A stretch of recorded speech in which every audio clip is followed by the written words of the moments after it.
Hello. Hello. Hi. Can you begin by saying your name? Yes, my name is Nguyen Thanh Thuy, and my stage name. The people in Toronto. If I, you mention Thuy, Thanh Thuy, maybe not many people know. But if you mention like Ailey, and most of the people in Toronto, they know me. Can you help set the context for your story? Can you describe your life in the years before 1975? Before 1975, um, at that time I was, the teenager. Um, and I live with my parents in Saigon City. It's, your childhood, I think, is the best time of your life. Um, it's very nice to today I have a chance to talk about my childhood, my life. Before the 1975, um, I live with my parents. My family have five brothers and sisters. I'm the second. I'm I I'm quite active. Uh, from 1972, 73, like like when the war of Vietnam is the peak time. It's called like mùa hè đỏ lửa, the summer, like the war at that time very serious. And after the Paris Convention, uh, so a lot of go on because the war between Vietnam and Laos. Um, I was young, but I I passed the baccalaureate and like go to university, so I have more free time. When I was young at school, I went to the Catholic school. So when I was young, I in the choir of the church. So I sing at the church, and sometimes like the school year end, I perform. Uh, you know, at school, or sometimes they send me to different place to sing, right? So I perform. I enjoy it. I enjoy to do it. You sang. You sang Solo, solo. yeah, solo, yeah, yeah. And from that, when I like in my first year in university, um, I have more time. And one time, my mom brought me to her friend, a close friend, and I call her the auntie. She have a daughter. She's a Miss Beauty, Hoàng Kim Uyên, Á hậu Hoàng Kim Uyên. The people at that period of time, they know her. And when she saw me, and she mentioned to my mom, why don't let me join in the national artist group? And then my mom, say yes to her. The Vietnamese people, most the parents, they don't like, the children, especially the girl, the young girl, to join, to the entertainment because they think it's not good. But because because that sister, right? She's a close friend of my mom, my fam, my family, and she's I don't know because her husband um, uh, her husband he's the doctor in the army, and then the people we know in that group, my mom know them quite well. So I think that's why it gained my mom trust because maybe it's not a bad influence. So my mom let me join a bit about that. So, what did your parents do for a living? My parents, my father, he worked for Dinh Độc Lập Palace for the Nguyễn Văn Thiệu president. And my mom, she's, my father, he worked, I can say, just like the manager. Of the Independent Palace. Yeah, in the Independent Palace. So, how did your life change in 1975 with the fall of Saigon? Yeah, April the 30th is big change, you know, uh, because my parents, my father was working for, you know, the independent palace in the club. So after that, my father, he had to go to the education camp. My mom, she's the housewife, but also she's a businesswoman. Um, she's my mom. She support, you know, the man. Successful man always have a, you know, a good wife, right? Support him. So very difficult for my life. I recall like before we can wear a beautiful dress, we can enjoy our life, and now my mom told us we have to wear like dark clothes and not like to try to do makeup or to show the beauty. Now we have to show like hard working, and because you know otherwise we learn with us, right? It's a bad image. We, the communists, the VC, for us just like the ghost haunted our life. So you know, I don't know how I can live with the under the communist regime. So very very difficult for for for us. I can say for the the Vietnamese people from the south. Yeah. When did you decide to leave? Um, you know, before 1975, because my father worked for the Independent Palace, so they, before that, few months before that, um, they asked like we submit the photo and the ID, so maybe they have a plan for the people who work for the government. But you know, even they have plan, but 1 month, 2 months before that, thing it changed. I had the my sister had the godfather. He was a lawyer, and his wife is a classmate and a friend who live the same town with the presidential wife. So the godfather, he's a lawyer. So I recall he practiced at his home across the Independent Palace. So that's why, like when I was young, my father sometimes took me to visit him, and I sit beside, so I listen to their conversation. You know, the people who can get, who can get in touch to the world, they know more like the true news than the local people. So I learned, I was young, I was a teenager, but I overheard from the conversation from my father to the lawyer. His name is Nguyen Thanh Thuy, and he also the professor for the law school. Um, so I know a bit what's going on. I was young, but I know. So he sent his children like overboard, like to France, to Paris to study, and then like the close friend of my family, I call the uncle. They also have like sister and brother who live in the United States, so they know what's going on after the Paris Convention. They know what's going on.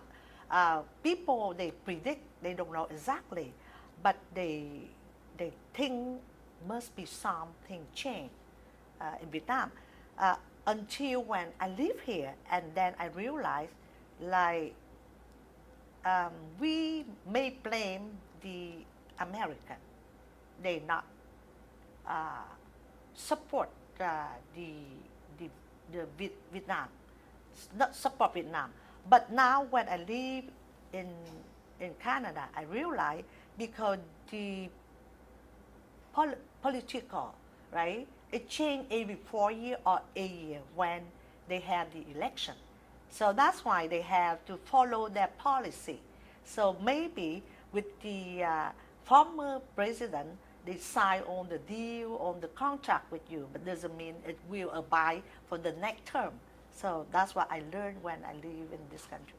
So when did you decide to leave?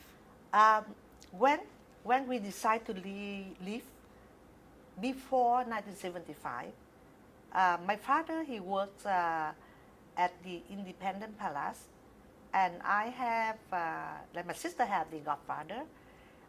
He's the lawyer, and he's a close friend.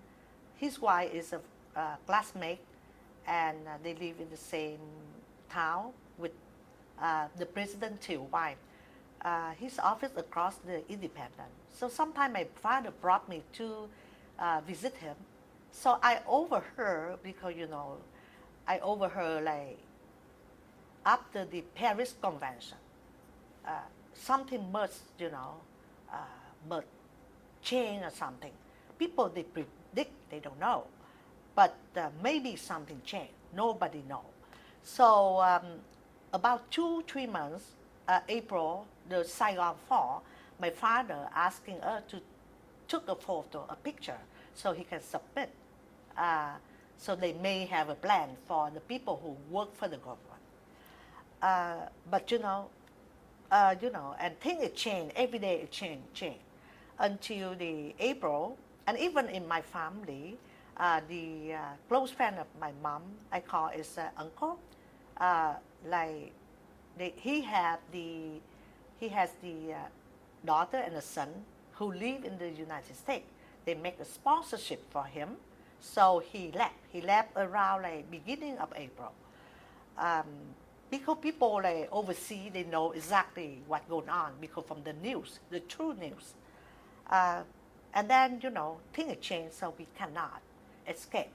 My aunt, who live like nearby the Bat River, mentioned to my parents, if like something happened, my family should go to her place because nearby the Bat River, so we may take the ship instead of the airplane.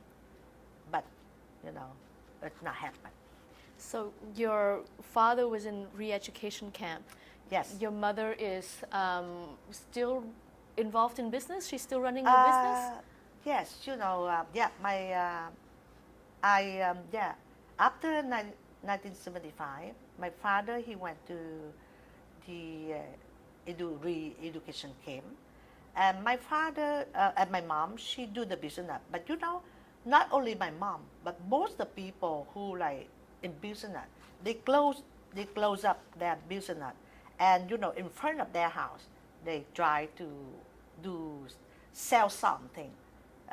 First, to show with the VC, with the victim, the communist regime, we work hard just like them.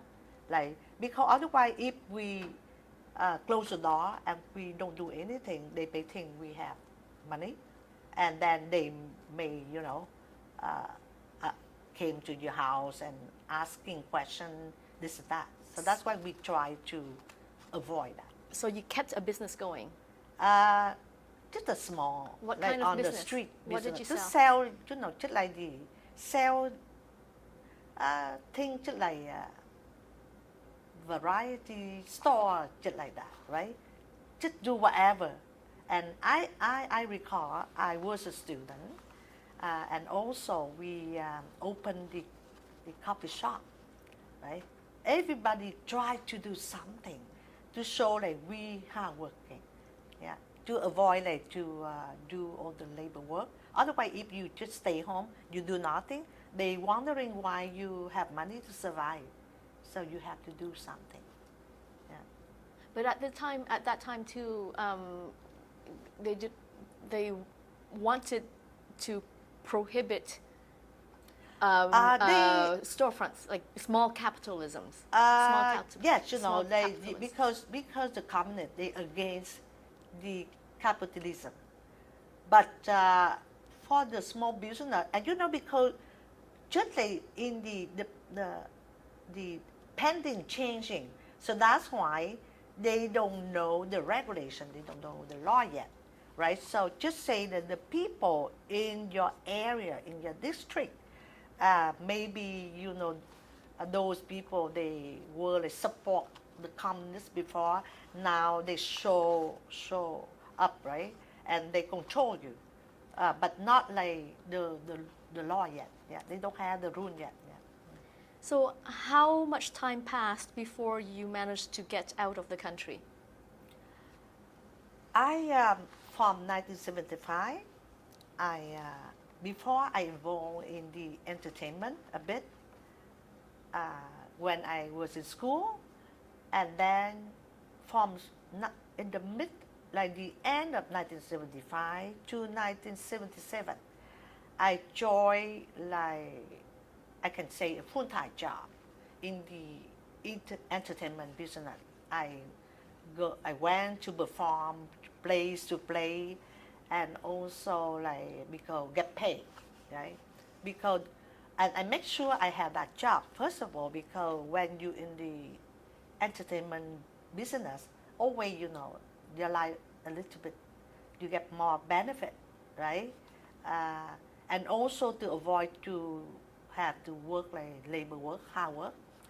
But and then I met my husband. I got married, and my husband, he doesn't want me to do in that business, and I had to have a job. So lucky I got the job in the research. Like I work at the lab. I work at the lab. During that time, we was planning to leave the country. Uh, and 1978, 1975 is the war in between Vietnam and China. So that's why they, they want the people who have like Chinese background leave. And my husband family, the parent, they have a background Chinese. That's why we able leave the country. And then also the reason they want the people, the Chinese people background leave, because they know most of the Chinese people who live in Vietnam, they are doing well in business. So that means they have money. And they want to get your money. So instead they kill you or they do something harmful to you, they make you like donate to them, right? Like you voluntarily donate your property to them. So like we pay for them. And my husband family is a big family. Some like five like was on board study in Japan, and my husband he about to like go to Italy for his master, and then but he stuck, right? And then he's a vice president for my father-in-law business. So we try to escape. It's a big family. So about 13 of us, like my husband family, if I tell you, you can't believe it. 19 siblings, brother and sister, a big family. So 13 of us tried to escape. At that time, they had the policy to encourage the ethnic Chinese to leave. Yeah. So you didn't have to leave in secret. It's not officially. I can say halfway, right? Only it's still like not a secret, but only you have to know certain people, and through those connections, and also you found the police, right? I can say công an and the police through the connection, and then we able to escape, but we had to pay quite a lot of money, like gold, to pay for them. Yeah. So it was the 13 brothers and sisters on your husband's side, Yeah. who organized a trip together? No, we not organized. It's someone else they organized. But my father he makes sure, because like 13, like his children, and also like his daughter and son-in-law. So that's why he makes sure, they have to, the boat have to be, uh, they have to make sure everything like well maintained, right? Because my father, he 13 children up, so that means if something happened to us, that means, you know, it's very difficult for him. Yeah, 13 of them left. And we left in mid of April 1979. And your father-in-law stayed behind? Yeah. And my father-in-law, my mother-in-law, yeah, and a few other siblings stayed behind. And 5 already in Japan, yeah. just briefly, what kind of business were they in? You mean my father-in-law? Oh, my father-in-law, he involved in a lot of business in the wine, liquor. Um, he have, he about to have the big factory in like Biên Hòa Industrial, cooking at Biên Hòa Industrial, like import, export to like to the Asian wine and liquor, and also, he have a shareholder with the bank and the ice factory. Oh, my father-in-law, he's doing a lot. I can say he's quite successful in business. And man. all of that was before 1975? Yeah, before 1975. That's why it's very difficult for him to leave everything behind and to leave the country. Even we have family in Hong Kong and have the small boat to wait for us. So that means if we like to leave, we can leave. But because for him, with the big family, how can we survive if we don't have, business or something to do, right? Did he lose his businesses when the war ended? Lose. Did they get confiscated? Did the properties get seized? Okay, they not like confiscate. The communists, they always something very nice, but they do something in secret. So they force us, they make us have to donate, volunteer donate our company, our house, or we have the big storage, a big storage to keep on the bottle and to do the beer and the wine. I call I forgot the name. Sa Cảng Miền Tây. Now Sa Cảng Miền Tây, that's the land owned by my father-in-law. Yeah. So 1979, you've now got this. You're now on this boat with your husband's siblings. Can you tell us about that trip? Yeah, we was planning in the mid after I got married. We was planning in the mid of 1978, and then until like April, beginning of mid of April 1979, and then finally we able to leave the country. I recall in the evening around 5 p.m. 3 boats left. We went to Racja province, Rachgia province, and about like an hour after, we saw the other 2 boats sank. Because the reason why we know it sank, because we saw their luggage floating, yeah, on the sea. Yeah. That was some other people's boats. Yeah, some like the 3 boats left at the same time, and they left before us, but those boats, it was sank. So same because organized. Because it was like overloaded. Yeah. Like just say the capacity is supposed to be only for 200, but because those like people in that area, the organizer and the police, they want bribery, the money, so that's why they let more people, for the last minute on board. That's why it's overloaded. Yeah. Was that part of the same group, the same organization? I don't know, to be honest. I don't know. It's the same group. I don't know. How big was your boat? My boat, it was like, I don't know how big, but it holds about like 480 people. Uh, and we can say that, it's many level, like 2 level, but they try, let we sit like side by side, just like the sardine, side by side. Yeah, and we're not supposed to bring a lot our belonging.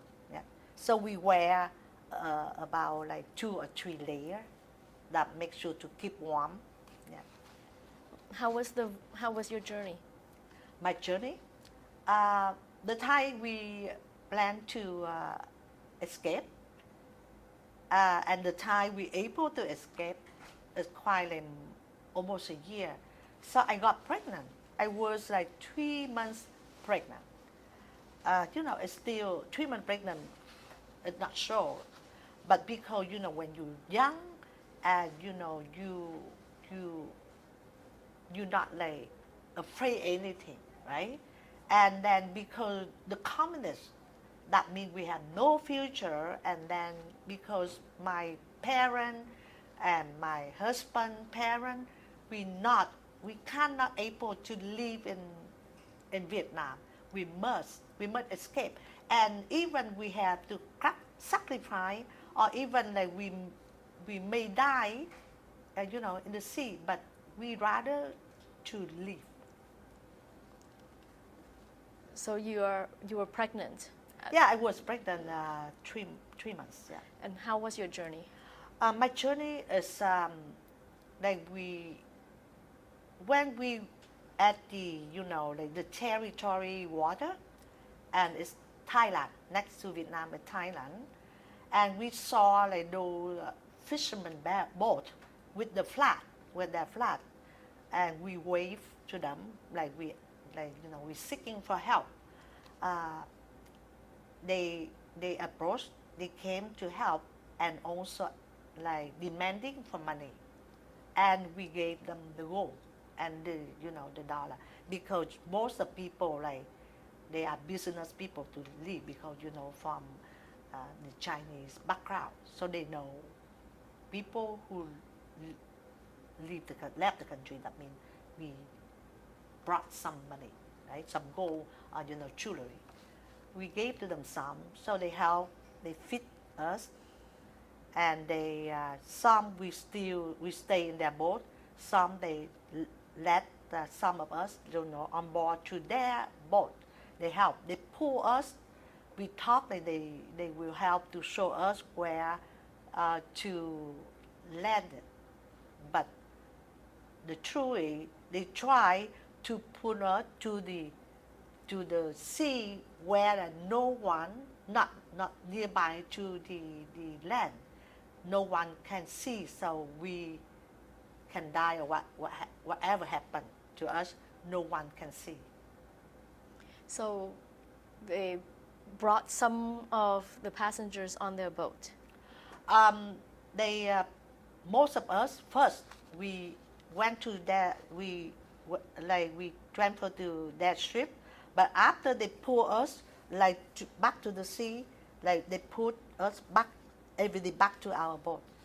And they towed you. Yeah, they told us. Yeah. You think that they towed you out into the international waters or closer to the Thai waters?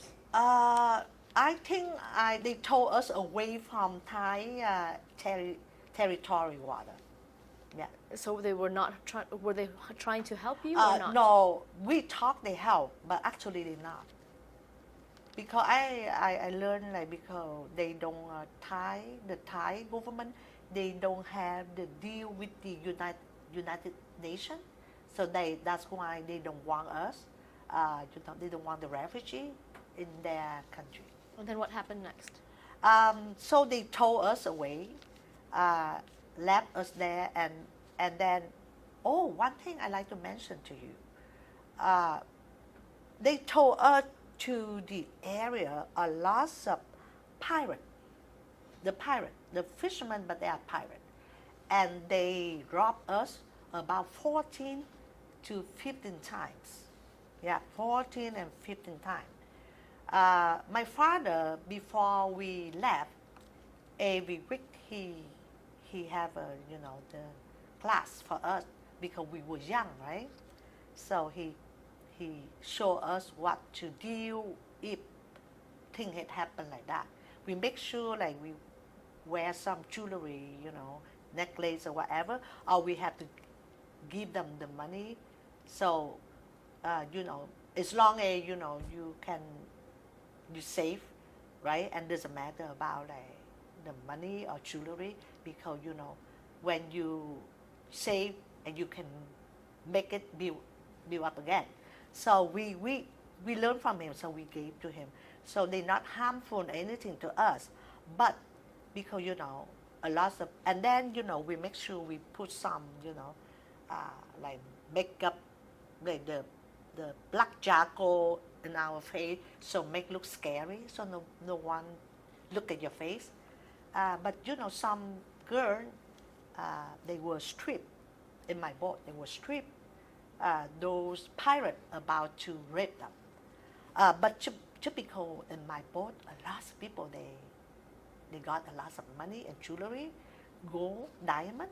So that's why I believe is the leader, like tell them no, don't do it, right? They have to leave. They have to run, right? About 14 or 15 times, and we, our boat that time no food, no water, and people starving because it's about 14, 15 days, they floating on the sea. Yeah, very very difficult. I survived because I had one or two ginseng. The ginseng, I just have it in my mouth, so that's why it helped me to maintain my energy, I guess. Can I ask you about that again? So, you were towed into an area infested with pirates. Yeah, yeah. You were robbed 14 times. Yeah, yeah. But nobody was harmed. Nobody was harmed. Two died in my boat because hungry. They not attack us. The pirate they not attack because they busy. Everybody handing to them the money and jewelry, so they busy with that. But the street took up some younger clothes. They came close to raping somebody. They about to rape some girl. And then somebody intervened. Yeah, not somebody intervened, but the leader of that group of the pirate, they asked them to leave because Why? because they have a lot. He carry a lot of gold and jewelry, so he rather leave than stay there and rape, and maybe some incident happen, right? Because if someone to try to rape and a lot of young men in my boat, they may defense and maybe violent. So they rather with that money they can do whatever they wish. But how was it that the passengers still had some gold left to steal by the 14th or 15th time? Oh, people, when they leave the country, and with the people, most of Chinese people, they are do business. So I can say, most of them they are rich, right? They're wealthy. So they bring like diamond and gold and dollar, US dollar. So even like 14, 15 times, like we still have some. Some we carry, but some we hide in the toothpaste. Just say like me, I keep the diamond in the toothpaste, in my clothes. So we still have some. Yeah. And you said that your boat was drifting for 14, 15 days? Yeah. Why? 14, 15 days? Because we don't know where to go. And then also the pirate, they destroy the engine they pour some, because the engine, they put some salt or something. Yeah, destroy. When did that happen?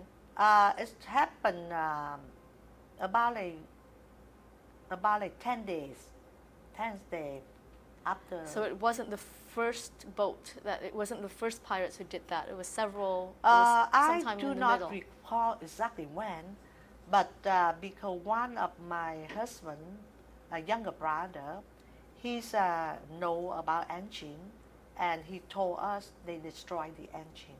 So you were adrift.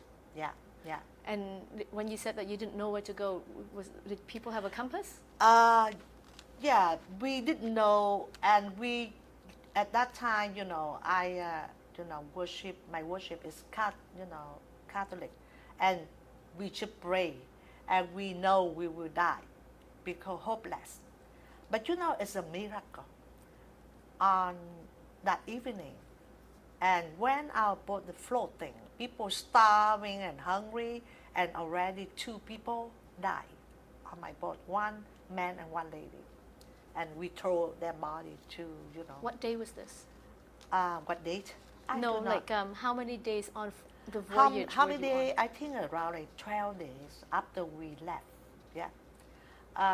So we about to die, we like thirsty and hungry, and then sometimes it raining, and we try to catch water from the rain to drink. That's all we can survive.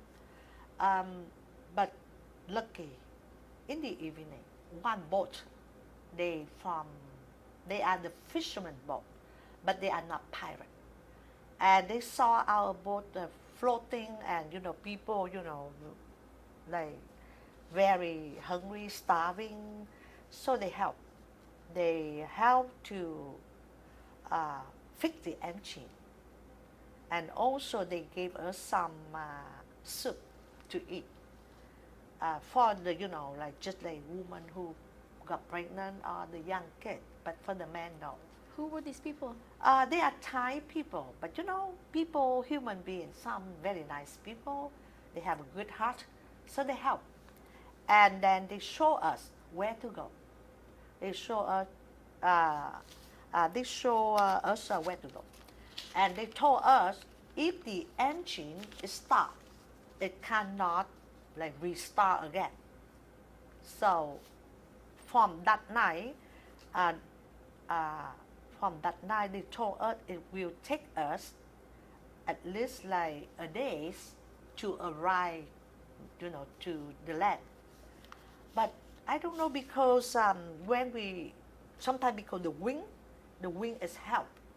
So that night we pray, and our boat is speed very fast. And around like 4 or 5 a.m. in the morning, we saw like one of the island is land. So everybody is so happy. But and then the boat is stuck because underneath is mud. So that means it's stuck there. It's so people, everyone say now we have to jump down and try to go to the land. I was pregnant, quite heavy already, 4 months, 5 months. I able to get in, and lucky I recall it's the 1st of May, so it's a Labor Day in Thailand. So that's why when we already there in their land, and no one there, because no police, because that day off for the Labor Day. And then when we saw our boat is still there, so we say, oh, those men, they say, oh, we have to go back to to get the boat on fire, right? To burn the boat. Otherwise, if the police, they saw it, they will pull us back. Yeah, so that's why some men went back there to set the fire, the boat. So you... And we there, and about few hours, the people, the local people there, they saw us, our face, our clothes dirty with all the mud and poor and hungry, so they helped. They gave some food, yeah, yeah. And the police arrived. So now you're at this point in the story, you've landed in Thailand. What happened next? I landed in Thailand, and they kept us about like 2 weeks, and then they tried to pull us back to the sea again. But when they put us back to the boat was burned. the boat, I think from the Thai people, we know if we jump, like when we still in the land, right? That means maybe the United Nations or the people, the Thai people, they see. So that means they will, the police, the Thai police, they may scare to shoot us. So that's why we decide to jump off the boat. And I think many times they try to pull us back to the sea. They're not able to do it. So after we stay in the temporary camp for a few weeks, they let us enter to the camp in Songkla. It's the camp where they held all the refugee people to wait for the third country. Can I just clarify a bit? So when they would try to get you back to Thai boats, you kept jumping off, and then they tried again, and then you kept jumping off again? Yes, when we in our boat about like we arrived to Thailand, it's like it's the marine, the marine. They tried to pull us back to the sea, and then when we lucky we got the fisherman boat to help us, and we went to the different way to Thailand, to Songkla, nearby the south Songkla, and then because on May the 1st, that's why we able to land, right? Because the police, they're not working on the Labor Day.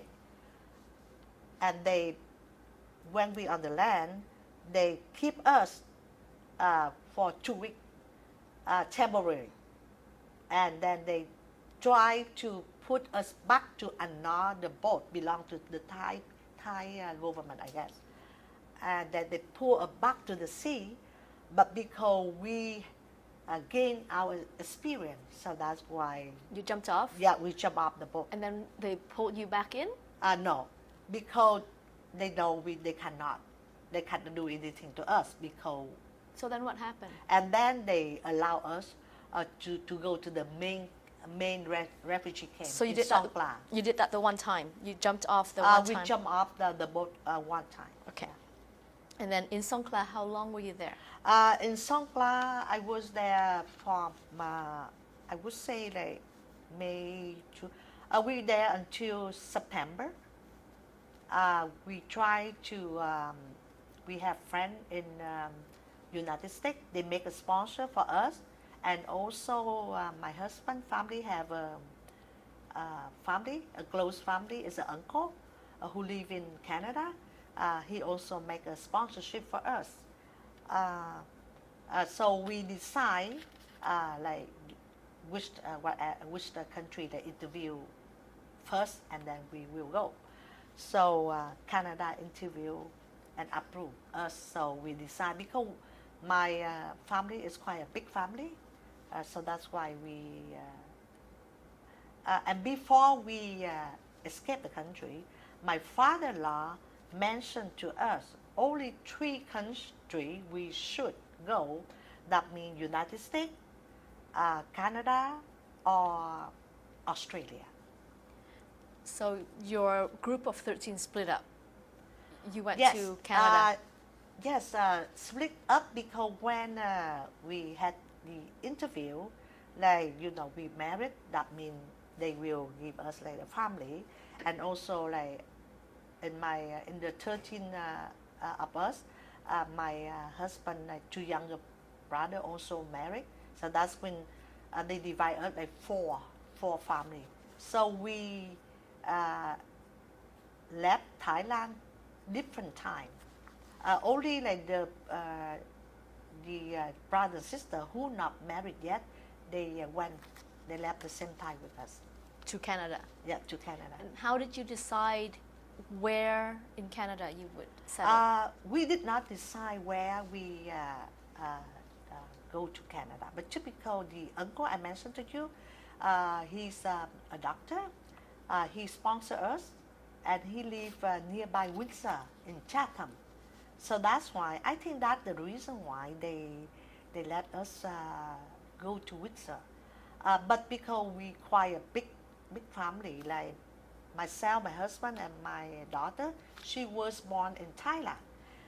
And one thing I like to mention to you, my daughter, she doesn't have a birth certificate, because when I gave birth and she was born in Thailand, that means stateless, so no birth certificate. Yeah. And what were your first impressions of Canada?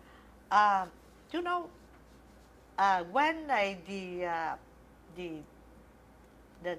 like Canadian delegation approved us to come to Canada, one thing I learned, cold and the snow. But and then I say, wow, snow. So that means under 0 degree. How can people live? But anyways, as long as we can like able to go to the third country, and we happy. So it doesn't matter what going to be happen. Must be good. With your uncle sponsoring you, what kind of help did you receive from him in your first days and weeks as you settled in? So we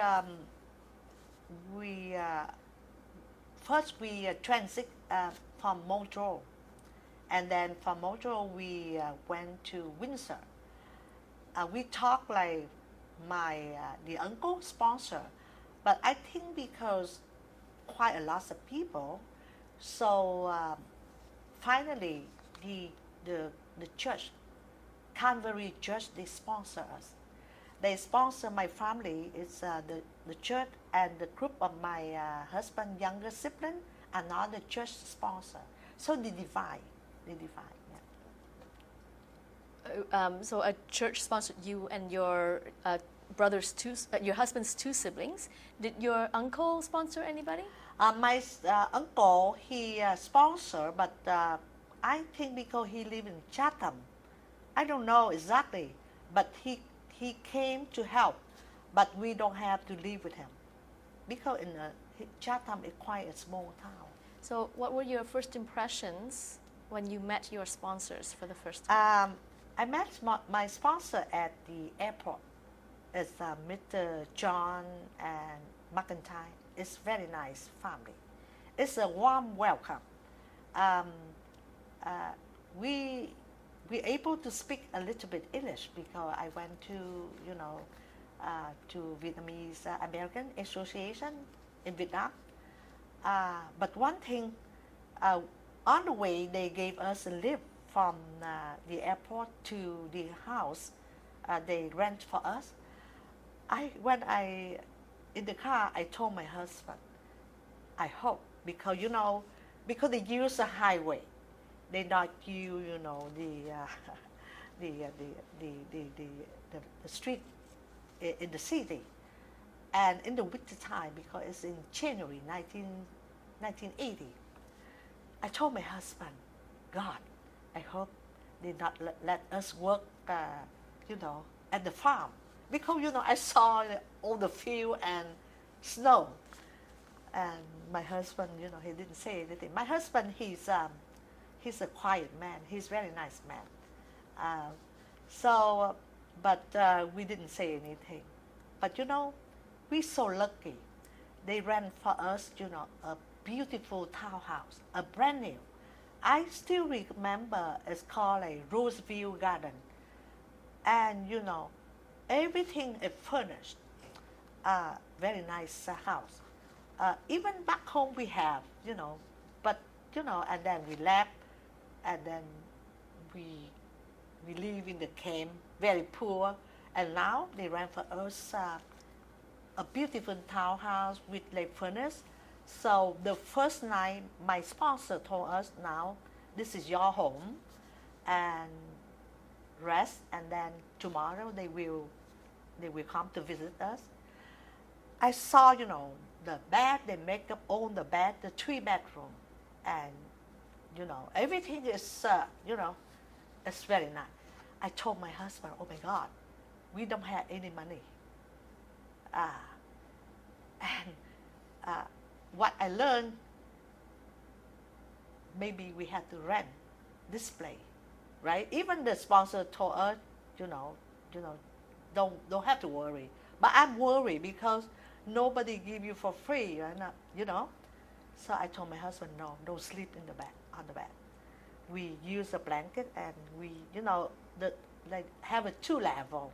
It's a very nice carpet. I told him, just have the blanket, and we sleep on the floor. So make sure if we have to pay, we don't have to pay a lot. That's very silly. And do you have any other stories about the kind of help that you received from these sponsors? Yeah, the sponsor, they are very, very nice people. The group of people from the church. In my mind, I thought they must be very rich people. But when they invite us to their house, their home, they have a comfortable life. But doesn't mean there's a big gap where compare their house with the place they rent for us, right? So, I find the people, the Canadian people, especially the people from the church in Windsor, they are have a good heart. They are very nice. They help us. We like to go to fix the teeth. Some people, they pay for $2,000 to do that, to go to the dentist. Every week we need to go to shopping. Someone gave us a lift, and then I found out those people, they were unemployed. Can you believe it? And they help us, and then they cook for us. They show us what to do, everything. So, it's such a wonderful people. In my heart, I still appreciate it. Yeah. How long did it take for you to find language classes or work? We don't have to go to the ESL class. Yeah. So I want to go back to study after 7 months. My husband, he went back before me, but after 7 months, and I really want to go back to school. And my sponsor asking me what I like to learn, and I told them I want to study law, and they laughed at me. They say, to study law, first of all, the language, and also the money. And we're so poor, how can we afford? And then I went to college, St. Clair College, to learn business and accountant. Yeah. And your husband, what did he study? My husband, he was like an accountant. He studied business administration, but so that's why he went back for accounting. And you didn't have to do ESL because you already spoke English? Yeah, we don't have to. Yeah. Because we submit our the certificate, and they not inquire us to go to ESL. And they supported you. Your sponsor supported you as you studied. The sponsor it's supposed to sponsor us only for a year. But because, it took us a few years to study, so they told us, don't worry, they will support us until we graduate, we finish the school, right? But, we left the country uh, with our heart, our dream, and very self-esteem. We don't want, like, we are the burden with some very nice people. So the house they rent for us is very nice, but quite a lot of money. Compared with the other people, the other people, the newcomer. So I told my husband, no, we don't want that. So my sponsor said, no, just stay until like both of us like graduate, and then when we're able to find a job, and then they will stop the sponsorship. But we we rent another place near to the city and the school and the bus. So we're able to commute. They don't have to give us the lift, and also the cut half. So they only have to sponsor half. Like we pay the rent at $325 plus utility, everything. So we only, I recall that place we rent only 190 instead of 400. Yeah. And what did you do after you graduated from your And then studies? my husband, he done his school before me, so he went to Toronto to find a job. Because 1980 to 1982, 83 is the recession, so very difficult. And Windsor is the automobile industrial, so that means it's not easy to find a job. Even my husband, my sponsor, they are the manager, they are engineer, work for Chrysler, but couldn't help us to find a job. So my husband moved to Toronto first. You stayed behind? I stayed behind, to try to finish my school, and then also when he able to find a job and the place to stay, and then I follow him. Yeah. What job did he find in Toronto? He find a job, at a small company about like the smoke like smoked seafood, and like do the manager accounting for. It's just a small business from the Jewish family. But my husband, I told you, he's people like him because I don't know, his character. So and he got trust from that family, so that's why that they asked him to like develop for like the franchise, this and that for them. Yeah.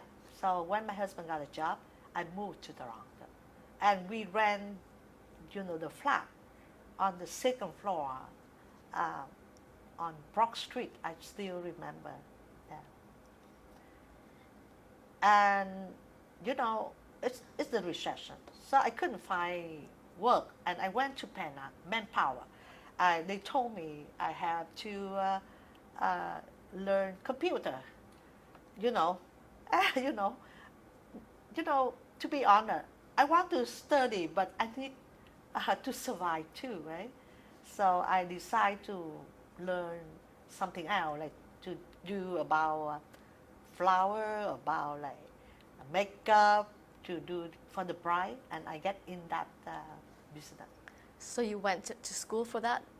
Yes, I went on the night. Because why I want to open the business? Because the problem, I have a young child, and I have no one to look after, and very difficult to find a job in the daytime and pay for the babysit. So maybe I don't have much left. So that's why I decide, okay, maybe I should do some business. So that's what I learned, and then I got the job at the Bay at Young and Blue. I'm lucky. I consider I'm lucky. I was over 20 at that time. I got the job there. First, work there, and then assistant manager and the manager there. And then I opened my business design about bridal, do makeup, do the everything for the bride, and flower, right? Arrange the flower. I'm quite successful with that business because people love to spend money for their lifetime, the happy times, right? Happiness. So I enjoy to doing that. And then my husband, after that, he because his family background is business, so he know about how to make the wine and brew the beer.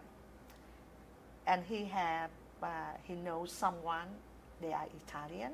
So and at that time, normally, wine and beer, the liquor, it's owned by the government.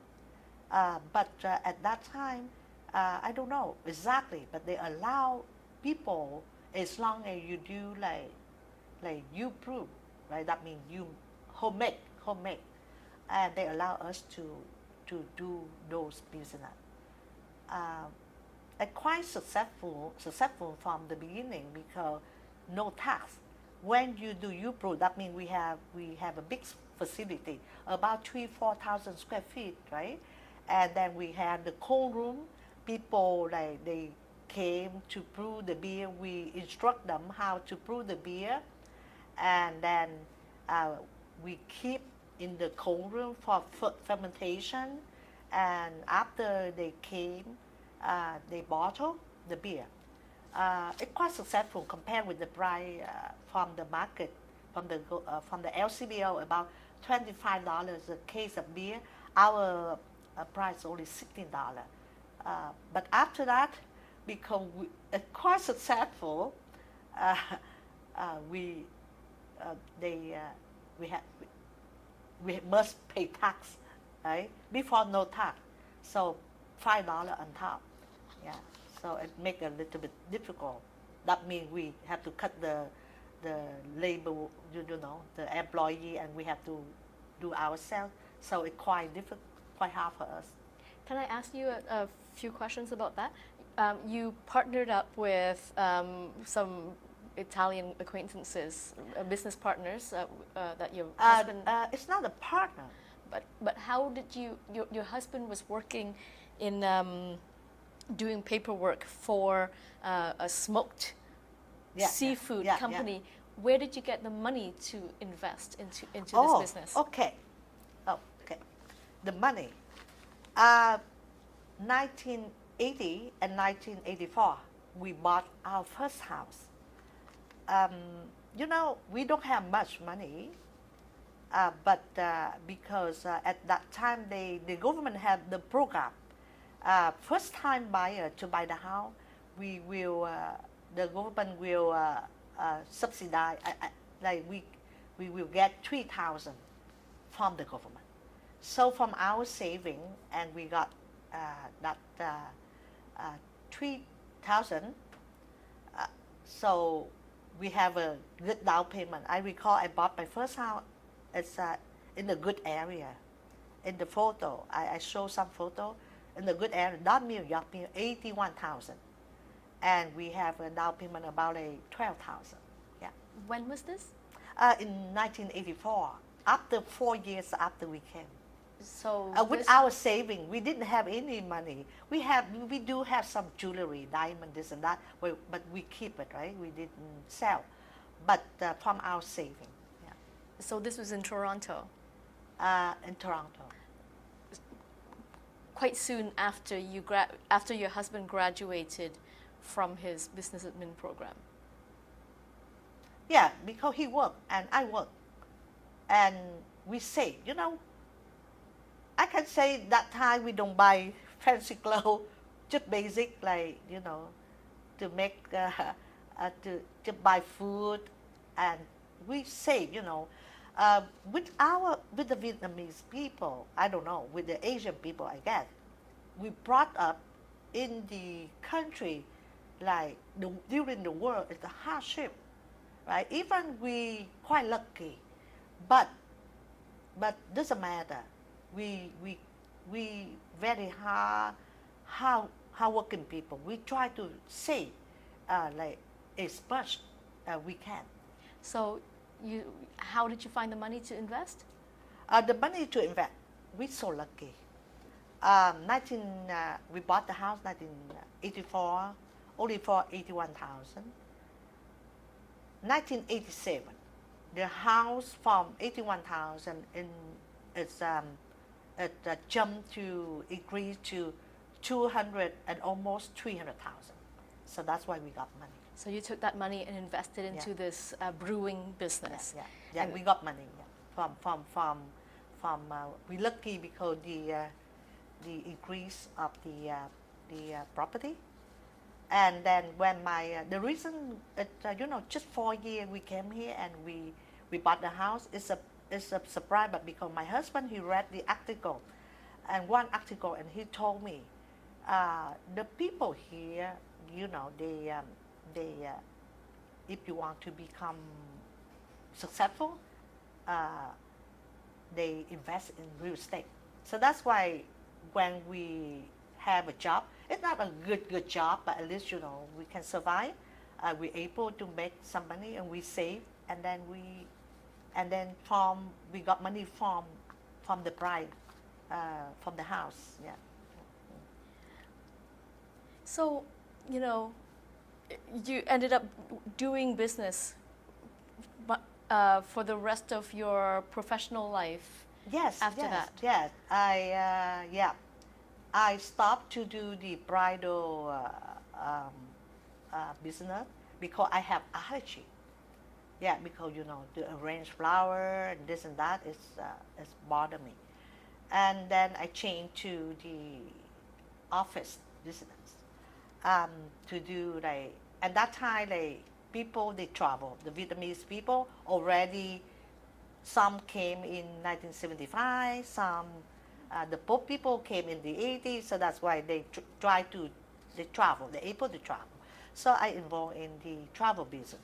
And when I involved in the travel business, and also I do a lot of volunteer work in the community. Before I want to become the co-anchor in Vietnam, even before 1975.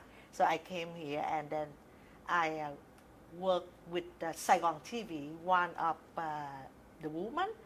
She learned about the film industrial, and I think Saigon TV, I worked with them in the end of 80, beginning of 1990, as a co-anchor. And then, I was involved in the entertainment back home. And the first 10 years I came here, I just, to work, to look after my family, right? To try to build up my life. Until one day, I went to the party. And at that time, they have a karaoke. And people, they invite me to sing. And when I sang, after that, they just invite me, to their party. And then in the community, in the Lunar New Year, they invite me, to sing. So that's why I became more popular. Also because I work as a co-anchor, right? After I work in the co-anchor, and then I work with the Toronto Wave TV, and then I was the host for the ethics show, about the lifestyle, how people use the phone, how to drink the whatever, right? With the Tom Tắc Home, about 2-3 years, over 100 episodes. The VBS is Canada, but they broadcast from United States. It's a satellite. And so you've got a career as a singer, as a broadcaster was starting to take off, were you also doing business at the same Yes, time? yeah. More how buying and selling property? Um, we not really our intention, but somehow we find it's every time we try to get involved in that, we find it's we lucky, yeah.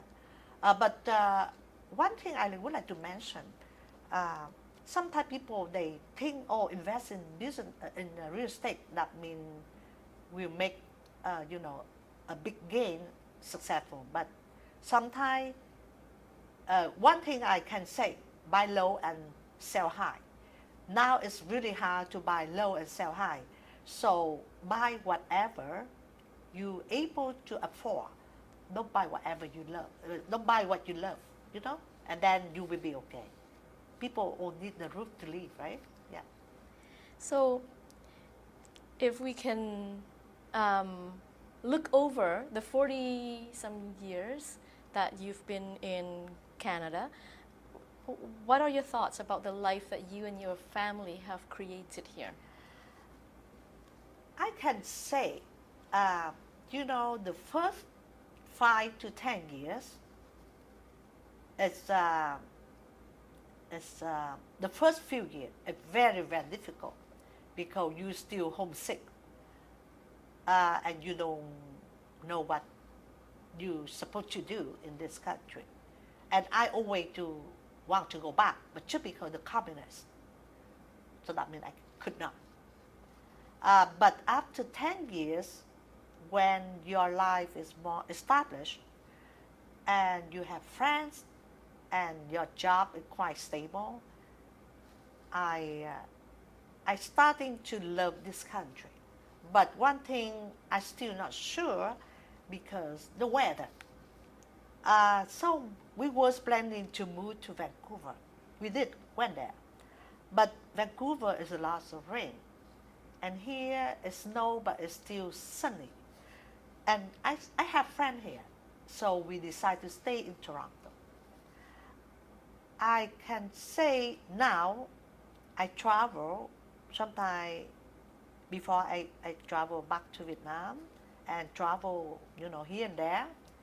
Every time the landed to Canada, I feel safe and I feel home. So I can tell you, I love this country. I love this country. Even people say, the weather is too cold. You just dress a bit warmer. Yeah.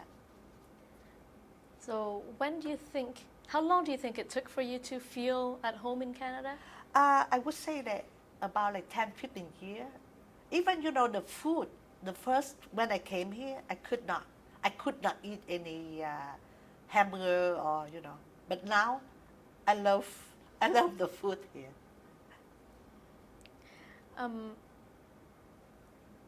Do you have some general thoughts about Canada's humanitarian reaction to the refugee crisis? About the refugee crisis, um,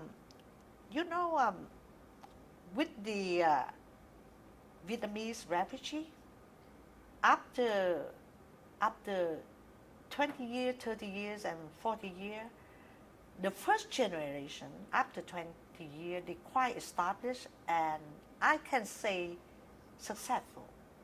Or at least, people, they have a basic what they need.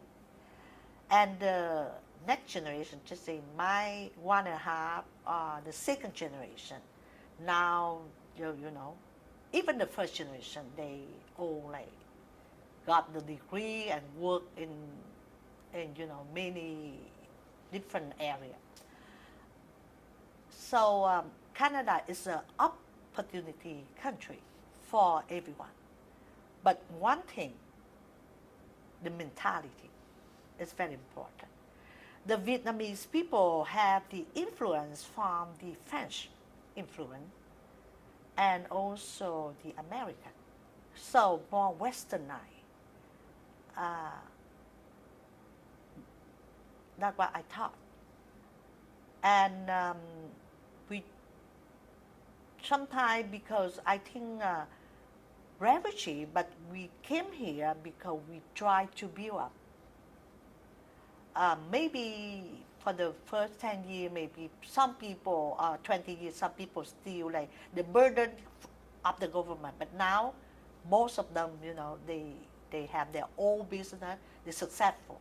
But for the crisis of refugee now, I hope, because now they want like, they allow the refugee here, I hope they can learn the same lesson from the Vietnamese refugee. That's what the government of Canada hope. But I don't know, they will integrate, adapt the system, the lifestyle here. And one thing, that mentality, you have to love the country, because this is a multicultural. So that means not this country not for the Canadian, the Indian Canadian, but it's for everyone who try to immigrate here, or who try to come here as a refugee. We have to consider this is our home, the place to provide you, to survive, to build up your family. You have to appreciate and you have to love, because when you love, you care. That's why I think. Do you discuss your experiences of war and resettlement with the next generation? May you ask me again? Do you talk about your experiences with your children and with the children with the next generation? Of course, yeah. I told my children. About the hardship we've been through, and how lucky they are. And of course, my children, they are Canadian, Vietnamese Canadian. So I told them about my experience and what is I learned, bad, good. I told them, and and also, my husband now, he passed away, and people who think like Canada is like the good country, the best country to live in the world. So they talk, you came here, you don't have to do anything, and you just get the money from the tree or something. No, doesn't matter. Even the people who born here, who live here, they still have to try their best to grow, right? So I think, I don't know what should I say. Opportunity. Do whatever you can do. Do your best, right? Doesn't matter you successful or not. You learn from that, and I think you will be okay. Yeah. And one thing I would like to mention to you, my husband passed away. So about 5 years ago, when I was in hospital, even we know like the OHIP here cover everything. But when I was in hospital with my husband, and one thing I learned, I encourage like the young people, the Canadian people, and the Vietnamese people in Canada, in the community. We should maintain the healthcare system, because it's very nice, it's the best healthcare system in the world. So that's why I am the co-founder for the Vietnamese Canadian Helping Hand, to encourage the Vietnamese people to pay back, to support the healthcare system. I've been doing that for the past 5-6 years, and very successful. Each year we fundraising for one hospital, yeah. And each hospital we fundraise, we got the plaque for the Vietnamese community. Yeah. That's wonderful. Yeah.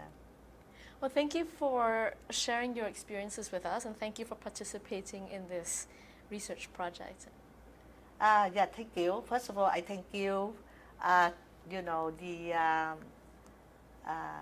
both of you and the Carleton University gave us the opportunity like to spread, to tell about our story, may help the people understand what we done as a refugee.